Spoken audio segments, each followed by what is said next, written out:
Hello, ఎలా ఉన్నారండి? నమస్తే. నేను ఏం చేస్తానంటే ఈరోజు పులిహోర చేస్తున్నాను.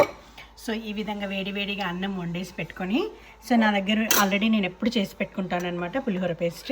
సో దాన్ని ఈ విధంగా అన్నంలో వేసేసి వేడి అన్నంలో కలిపి పెట్టేసుకున్నాను. కొంచెం ఉప్పు అండ్ చింతపండు పేస్ట్ వేసి కలిపాను అనమాట. ఆయిల్ వేసాను. So oil వేడవుతుంది. సో కొంచెం ఆవాలు తర్వాత కొంచెం మినపప్పు, తర్వాత కొంచెం శనగపప్పు, పల్లీలు అండ్ ఎండుమిరపకాయలు అండ్ కొంచెం పచ్చిమిరపకాయలు, ఎండుమిరపకాయలు,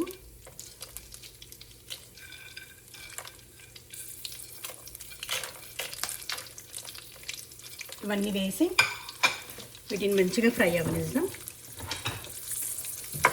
సో ఇప్పుడు కొంచెం కరివేపాకు అండ్ పసుపు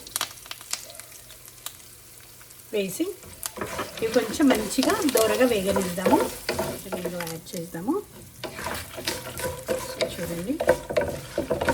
సో ఈ విధంగా చక్కగా తాలింపుని వేగనిచ్చిన తర్వాత స్టవ్ ఆఫ్ చేసుకుందాం.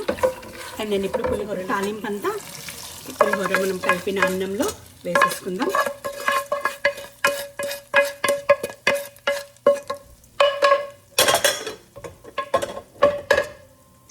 ఇప్పుడు చక్కగా కలిపేస్తాం. అంతా మిక్స్ అయ్యే వరకు పులిహోర కలిపేస్తాం. సో మీరు ఉప్పు కావాలంటే టేస్ట్ చూసి యాడ్ చేసుకోండి. నాకు కరెక్ట్గా సరిపోయింది.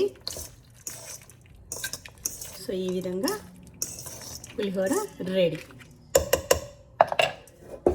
చూడండి, పులిహోర రెడీ.